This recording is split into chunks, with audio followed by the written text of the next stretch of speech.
Hi everyone, thanks for coming. So I'm Arvind, and I'm here to talk to you about doing hard things. So you're probably looking at this and wondering, what's a food conference got to do with rockets landing on Earth, right? Now, when I first saw this happen, to me this was the most phenomenal engineering feat, at least I've seen in my lifetime, because I missed the moon landings. Now, SpaceX, the company behind this, wanted to make life multiplanetary, right? And in order to do that, they had to make spaceflight much cheaper. So Elon had to challenge his team to figure out a way by which they could reuse rockets. Now, that ended up being, very, very hard thing to do because nobody's done this before.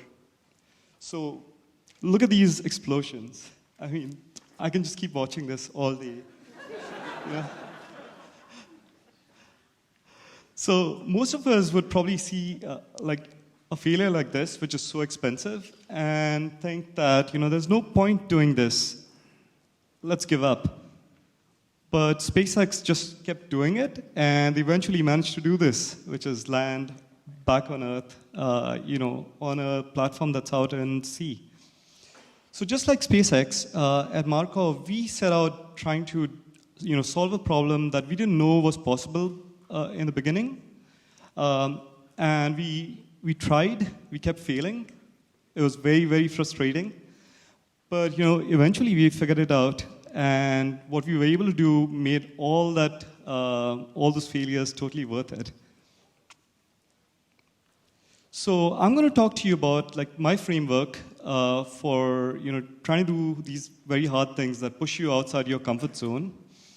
And since it's a food conference, I had to come up with a way to connect that with food. So here's my acronym, HAM. So you want to pick stuff that's hard, but also possible, because you're not going to be able to fight the laws of physics, right? You need to be able to pick these challenges that force you to go outside your comfort zone and make them measurable, because it needs to be easy to know when you're succeeding, when you're making progress towards a goal, and when you actually succeed. It's pretty easy to know when your rockets exploded versus when you managed to land them successfully. And you also want it to be aligned with the goals of the company. There's no point doing something hard that doesn't actually lead towards what you're actually after. So our goal, the goal of our company, was best articulated by Leonard, our CEO, who said that we wanted to build a device that can cook fast like a microwave and precisely like a sous vide. We also wanted this device to be able to cook multiple items of food to different temperatures at the same time. Now, this is something that we didn't know was possible. I mean, if it was, people would have probably already done it by now, right? But we decided we would want to do this anyway. Now, all of us know what the benefits of a microwave are. They are pretty quick at cooking, but the disadvantages, they are very uneven at cooking. So here's a piece of chicken that we've cooked in a regular microwave, and you can see that it's both overcooked and undercooked at the same time, right? That's disgusting. So we decided we wanted to change this. Now, the problem with microwaves is they haven't really changed too much in the past 50 years since the magnetron, which is this device that generates microwaves, was first invented. Now, microwaves travel down the waveguide and enter the cavity in commercial microwaves. And usually, there's this thing called a mode stirrer that attempts to create an even distribution of energy inside of the cavity. In consumer microwaves, like the ones you have at home, the food is moving around on a turntable. And that, again, is an attempt to have even distribution of energy so that food kind of cooks evenly. But the problem is the cavity ends up dominating. And so you end up with these hot and cold spots in your food, and that's what caused that chicken to overcook and undercook at the same time. So we decided, we were going to try to do something different because all this incremental improvement hasn't really been making that much of a dent. And so we asked ourselves, what if we stop trying to be as even as possible and instead try to go the opposite direction, which is try to create these like even more uneven cooking or energy distribution. But then we used artificial intelligence to pick this uneven distribution of energy to cook the food to a much more even degree than is currently possible. And also to be able to cook multiple items of food at the same time. So we believed, this is possible, in theory at least. But to put that into practice, we needed to have a genius who could actually figure out how to steer energy in a way that gives us controllability. Luckily, we met one like that who joined us on the founding team. So Nick was able to come up with this really amazing invention that allows us to steer energy around. And here's another of his inventions.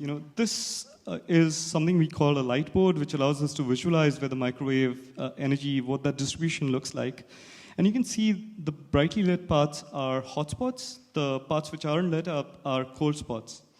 Now, with Nick's amazing invention, which is in our devices today, we can actually control what this energy distribution looks like.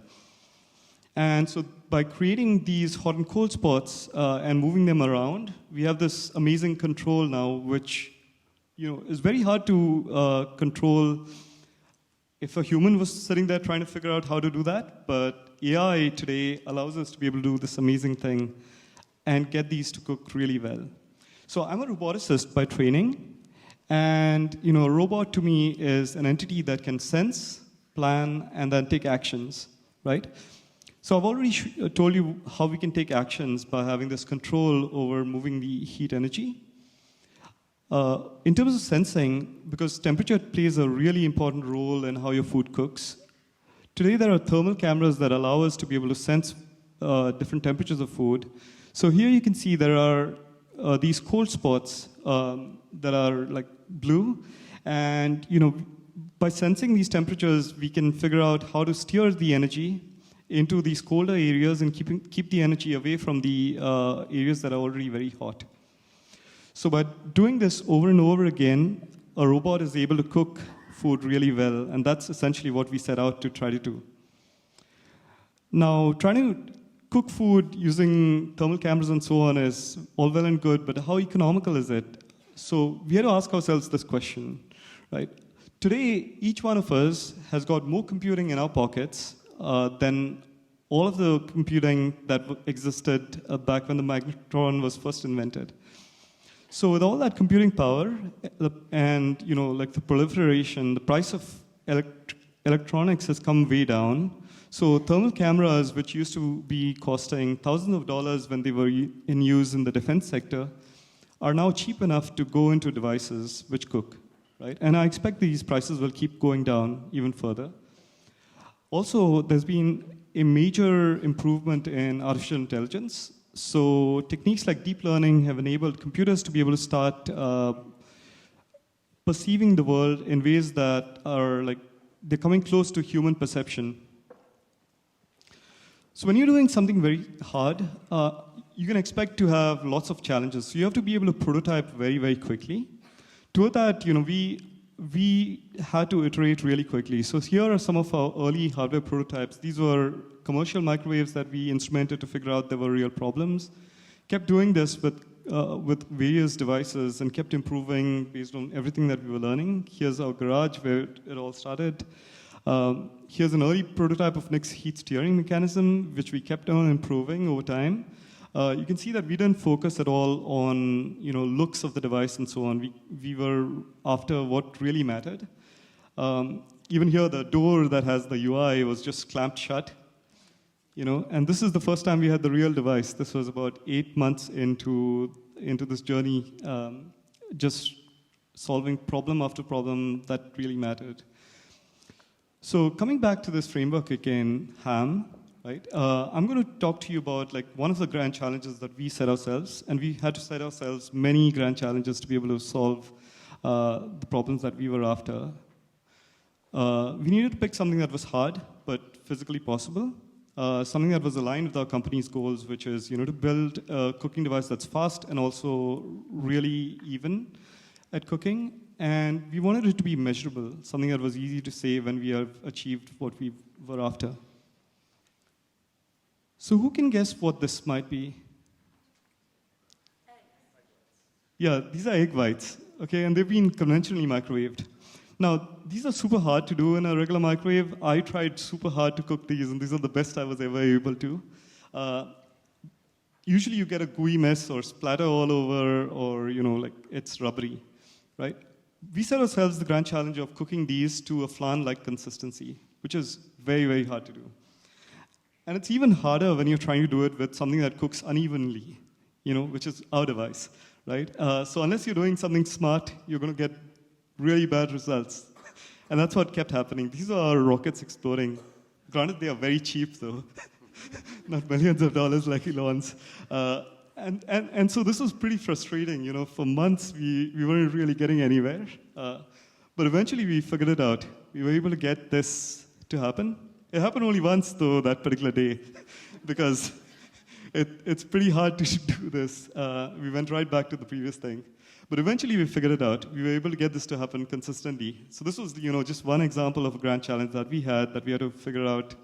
And we could cook this in less than 2 minutes. So this was, aligned with our goals, trying to cook things quickly, trying to cook them evenly. We went through a whole bunch of these, and eventually we were able to get to this prototype, the level, and we were able to launch it at the National Restaurant Association show, where we won the Kitchen Innovations Award. And this is how it works. Okay, so you place your food in there, it closes the door, the AI figures out what the food is, knows the right settings to pick, and off it goes. So, the AI in the device is steering the heat to the right places, measuring the temperature. It knows when the food is done. And so now you have a really amazing way of being able to cook food, get multiple items of food to different temperatures at the same time. And you can even have raw food go in there and it comes out great. So one of the things, that you've probably seen there was like, how did it know where the food was? Because we don't need you to place the food in a particular location. You can place it anywhere in that cavity, and it'll figure out where it is. So for this, we use this new type of artificial intelligence that's been gaining a lot of traction called deep learning. So this allows us to recognize and localize the food, and that way we know that it's broccoli and bell peppers on the left, and it's teriyaki chicken on rice on the right. But that level of granularity is not sufficient for us to be able to cook and actually know when the food is done. So for that, we have to actually segment the food and know exactly which parts are food and which parts are not. And so that's what that looks like. And armed with this, the AI algorithm can then figure out which parts of the food have reached the desired temperature. It's also really important to be able to know how thick the food is, because when you want to cook something and get the core temperature right by just looking at the surface, that wouldn't be easy to do. So we actually instrumented our device with 2 cameras that allow us to use stereoscopy to be able to cook, to measure the thickness of the food. And so once you have the thickness of the food, you can know how long it would take for heat to diffuse into the food and get it to cook just right. So that's how we were able to build a robot that cooks. And the most, the secret sauce in our device really is this planning and control piece, which is, I just don't have enough time to get into exactly how that works, but hopefully you can piece together how many of these things work. Okay, so I'll give you a small glimpse into how we did cooking of multiple foods. So you saw that raw salmon and asparagus cooking. This is what it looks like inside to the device. So the salmon is this blue streak. The asparagus temperatures are the red streak. So we wanted the asparagus to cook to 75 degrees C for at least 20 seconds, while the salmon was supposed to cook to 63 degrees C for at least 10 seconds, right? And you can see that it ended up doing this in less than 3.5 minutes. Now, when we first started working with raw foods, it used to take us 12 minutes to cook the salmon.